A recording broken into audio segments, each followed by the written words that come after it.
Yo, what up YouTube? Just wanted to come at you today with a little bit of a different video. Normally I do drift vlogs, point of view stuff, but today I want to talk about 10 things that I learned within my first year of drifting in real life versus the simulator. If you guys aren't familiar, I jumped into drifting in real life after 10 years on a simulator. It's been quite a learning process, I would say.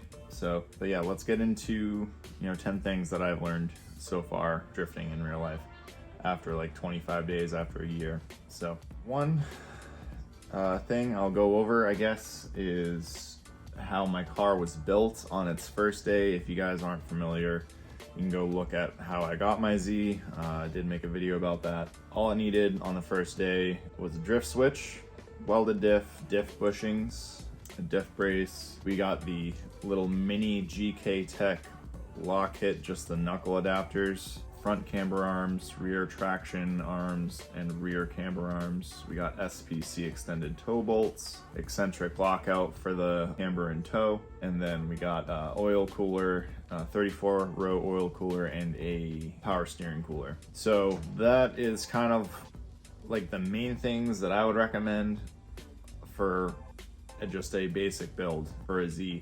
You don't need even that much stuff, right? But you can get away with less. It's just a good thing to start off with. Let's get into the 10 things that I've learned after a year of drifting in real life versus a simulator. Number one is kind of be something that I've been wanting to I've been wanting to say something about it, but yeah. Number one, don't talk crap.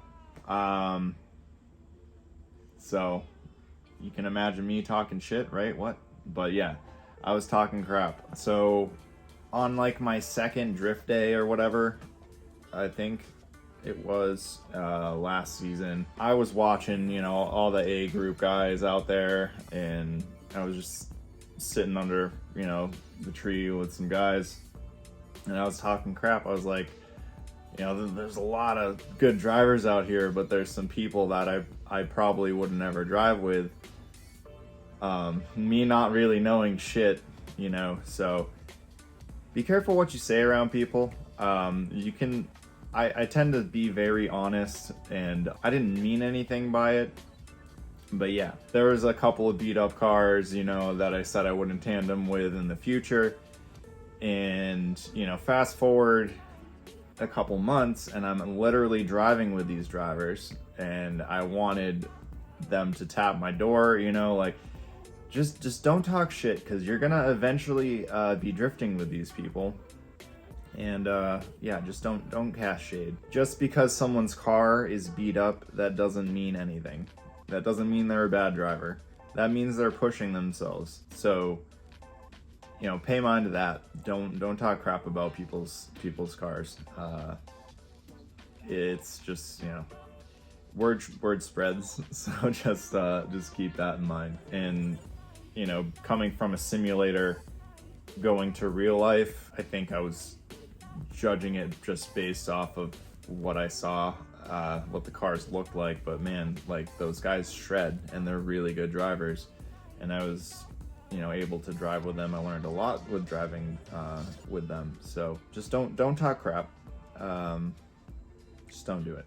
Number two, we're gonna get into number two. I learned about the importance of a seat. This was, I think, after like my 10th drift day, I got a seat in my car, and I was kind of blown away how much that actually helps. It's basically coming from simulator going to real life. Like, it holds you in super tight, right? You're being held in. You can drive with what some people call it, like the seat of your pants. You're driving with your ass. A seat is literally like force feedback for your ass. After installing the seat, I could predict pretty much what was going to happen much sooner than it was with the stock seat. So honestly, like, if you guys are getting into drifting, a seat makes a huge difference.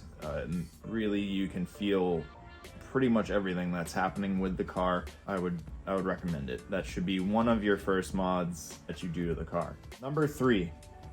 This one is gonna be a little bit, I don't know, it depends on who you are, but I learned how to work on my car. Now, if you can't work on your car, and I get it, like it's a lot of time, it's a lot of hard work, you kind of have to look up a lot of things, so more time, you know, looking into how to do things.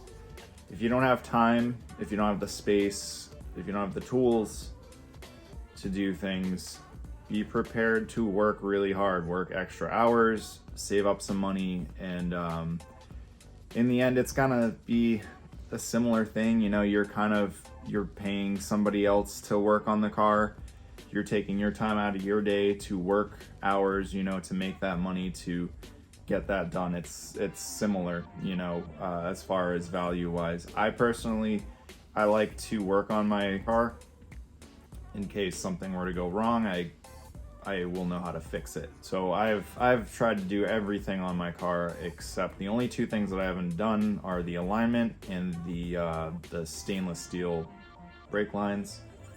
Those are the 2 things that I didn't do myself. It's a lot of hard work, so be prepared for that. Be prepared to work really hard, you know, hours on end on your car or hours on end at your job to afford the work you need to do to your car. Drifting's expensive, but if you are a hard worker and you have a good discipline, you can do it. Just, you know, you gotta work hard for it. On top of that, even if you do pay someone to work on your car, you still need to do regular maintenance. You need to do regular maintenance in between events. So keep hearing over at my list here. So as far as regular maintenance, regular bolt checks. Everyone should be doing this. Checking your car before the event. You want to make sure everything is tight and you're not showing up the track with loose ass parts. You know, you want your car to be dialed. I've seen people break shit because they haven't checked their car over before the event. You need to start doing this. You need to start learning how to do a bolt check. It's not too hard. You just need a torque wrench and a couple of adjustable, you know, a set of metric deep sockets and short sockets, and you should be able to do a bolt check on your car. As well as bolt checks, regular maintenance with fluids. It was averaging out to every other event, I do an oil change and change my filter. If I overheat the oil, I will change the oil every event. This is just a precautionary thing, and it's honestly kind of insurance, just making sure you're running good oil in your car at all times. There's people that don't change their oil. I don't know.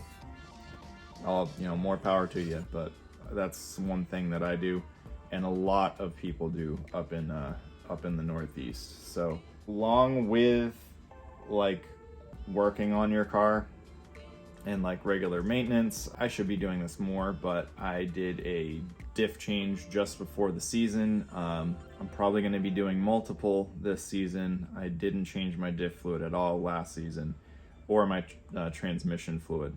So I'm going to be changing those out more frequently in the future. To keep adding on to this one point, you don't need to overbuild the car. So that's just another thing to think about. Take it, if you're still new into drifting, if you don't know how the car handles yet, or you don't know how you want it to handle, take it one step at a time. You don't need to overbuild the car. Mine is pretty overbuilt. I built mine that way mainly because of the sim experience I have. I knew how I wanted my car to drive, so that's why it's got big angle, all the stuff that I want, on there. You don't have to go ham on it. You can take it one step at a time. Just don't overbuild the car. Try to keep it sustainable. Save your money to put towards entry fee, because that's really what matters. Another thing, number 4 here, don't be afraid to ask for help. So everybody has the same goal. Everyone has the same goal It's just to go out and have fun. And if there's any way, that I could help somebody get out there, have more fun, and get more seat time, I'm gonna do that, So do not be afraid to ask for help. If it's mounting tires, whatever it is, just be able to ask for help. Another thing along with asking for help, when you go to a drift event, you gotta have a good mindset. Everybody can learn. It's not just the new people. And this is something, I guess, for us Cinder Reality guys to think about. Everyone can learn. Just because you have thousands of hours on a simulator or whatever doesn't mean you know everything. I have learned so much from, drivers with real seat time. I'm still learning, and I still kind of suck a little bit. I don't know if you guys see, but I still have spaghetti hands. I still do stupid shit. I'm still learning. Everyone can learn. So don't go to a drift event thinking, you're better, than someone, because, you're not. You're still learning just the same as the other guy is. So just don't be afraid to ask for help. And again, everyone has the same goal. That's point number 4. Number 5 is to buy new tires. So in my experience, I haven't really bought too many used tires. The ones I have not lasted at all. I got maybe 6 runs on a used set of tires that I bought. It wasn't really that I bought those tires, I bought the rims and they had tires on them. And stick to the same brand of tires, or a couple different brands. So a couple good brands would be Ironman. The iMove Gen 2s are really good. They last forever. Those are my favorite seat time tire. A good, cheaper alternative would be the Accelera PHIs. I like to run a 245 size tire, but you can totally run a 235 as well. I just like a little bit more grip. Buying new tires is definitely the way to go as far as costs and seat time, dollar per lap. You're gonna be getting the most out of a new set of tires. If you can get really cheap tires and you get them for a good price, it might be worth it, but just keep in mind, it's probably best to just buy new tires and better dollar per lap for that. So that is another thing. Number 6, another thing I learned was how to tune tire pressures and dampening in real life. It's not really I learned this. I already knew how to do this, right? But seeing the difference that it makes and feeling the difference that it makes in real life versus a simulator, it's pretty drastic compared to a simulator. So definitely dial in your tire pressures and try to dial in your wheel speed versus ground speed.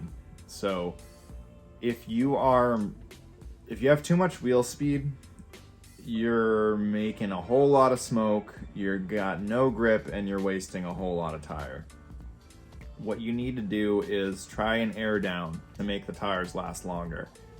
At least that's what I have found out, is lower tire pressure actually makes the tires last longer. That is something that I wasn't really too sure how that was going to work out in real life. So yeah, making sure how to balance your tire pressures. Just a little bit of change can make a huge difference in how the car behaves. As well, if you do have coilovers, learn how to set up your dampening. Your rear dampening is going to play a lot into how the car drives. If you lower the clicks, soften the rear, you're going to have more forward bite, and the car is just going to want to, grip up a little bit more and drive a little bit faster. And with a harder dampening setting, your rate to angle will be a little bit quicker, so the car is going to want to over row maybe a little bit more, and it'll be easier to kind of run an inner line.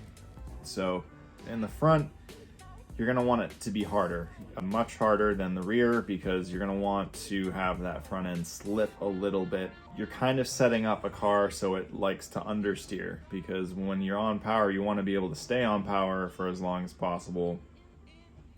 So if you set up your car to understeer a little bit, you're gonna have a better time, more consistent time drifting, in my opinion. A lot of guys, I've seen some different setups out there with, you know, where they got like really fat tires up front and skinny tires out back. You could do that. I don't think the cars drive good that way, personally. It makes for a lot of mistakes. You typically want more grip in the back of the car than the front when you're drifting. So that's one thing I guess I learned in my first year. Another thing. 7, kind of going along with tires. The 7th thing I learned is how to mount my own tires. This is kind of a thing that everybody should learn, I think. If you are getting really good at drifting, you're going through a lot of tires, it's really nice to be self-sufficient and to be able to do that stuff yourself. At the track, most tracks will have a tire machine for you to use. So learning how to mount a pair of tires can, you know, pay off a lot. It costs, like, at my local shop, it's $25 a tire to mount and balance. So take the time to figure out how to use the tire machine at the track, you know, watch some people use it and, you know, give it a shot. One thing I do is, well, I have a Harbor Freight tire machine downstairs that I use personally. I love that thing. It saved me so much money. It's not for everybody. I will say this, you got to be really motivated to mount tires by hand. So that machine isn't for everybody. I'm probably gonna drop a video soon about what upgrades I've done to it. So that tire machine has put in a lot of work last season. So do that, learn how to mount your own tires. You will save a bunch of money that you can put towards your car, you can put toward entry fee. So, I mean, it's just a no-brainer. Number 8, you know, seat time is everything. The most amount of seat time you can get in an event, the better. So if you are in C class, if you are in B class, make sure you are the first person out on grid. If you can be the first person out on grid, you're gonna get another 2 or 3 laps over the guy that, you know, showed up in the last line. Those 2 to 3 laps could mean a lot for somebody, you know, still progressing. Seat time at grassroots events in C class are notoriously really bad. So the most amount of seat time you can get, be the first person out on grid. You're gonna get more seat time. As well, if you do simulator stuff like I do, try to get as much seat time as you can on your rig as possible. I have been slacking lately, but I'm a little bit of a different driver. When I get on the sim, I have an hour of good driving and then it just tapers off and I stop. If I see myself degrading in quality, if I'm drifting like shit, I stop. I don't want to practice bad habits. So as soon as I start to become inconsistent, I'm done drifting on that thing. I don't try to push through it, and maybe that's a bad thing for me, but that's just one thing I do. I don't like to practice inconsistencies. 9, another thing that I learned this, you know, past season would be accident avoidance. So my first A-class train when I was at Nedco, that scared me. It was sketchy as hell. And then directly after that, I crashed into Nate in his Miata. I learned so much that day, just, you know, crashing into Nate and going into my first A-class train at Nedco. From that day on, in my simulator, I started focusing on defensive driving, started focusing on accident avoidance training and stuff like that. So I have a good Discord group of guys, so I play on Live for Speed. I don't play Assetto Corsa, really. I have it, play it from time to time, but I don't teleport to pits when I'm spinning. I don't do any of that. I ride it out when I'm with my friends. I make sure to try to minimize any damage when I'm drifting on the sim as possible. I want to be able to crash properly, you know what I mean? So that is something that I think a lot of sim guys should start doing with their friends, is, you know, start practicing accident avoidance, start practicing, you know, minimizing the damage taken when you do mess up on the simulator. So definitely recommend that. It's something not really everybody focuses on as far as practice, but yeah, if you can drive good, that's awesome. But if you don't practice how to crash, you know, and minimize damage, that's gonna just be bad for everybody in the future. So, and I guess as well, to add on to that, when I crashed into Nate, another thing I learned getting bumped into A is to keep my eyes on the course as well as the lead driver. When I crashed into Nate, I was only focused on his door. That was the only thing I was concentrated on, and that is what caused me to crash into him. If I had paid more attention to the course and to where he was going rather than his door, because he was spinning, that could have been easily avoided on my end.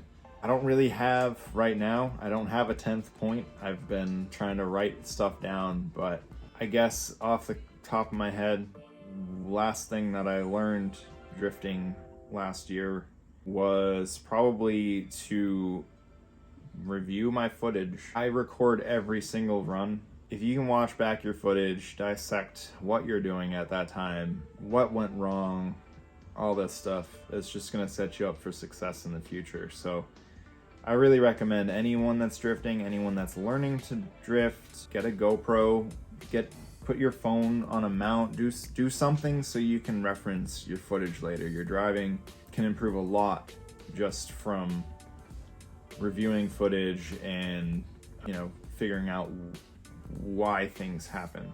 I don't know if that is going to be the video, but if you guys did enjoy it, please comment, rate, or subscribe. It would help me out a bunch. I'm trying to get up to like 500 subs. This video is a little bit different from what I normally do, like I said before, but if you guys did enjoy it, leave a comment, a like, subscribe, and I'll catch you in the next one. Have a nice night, day, wherever you are. Peace out.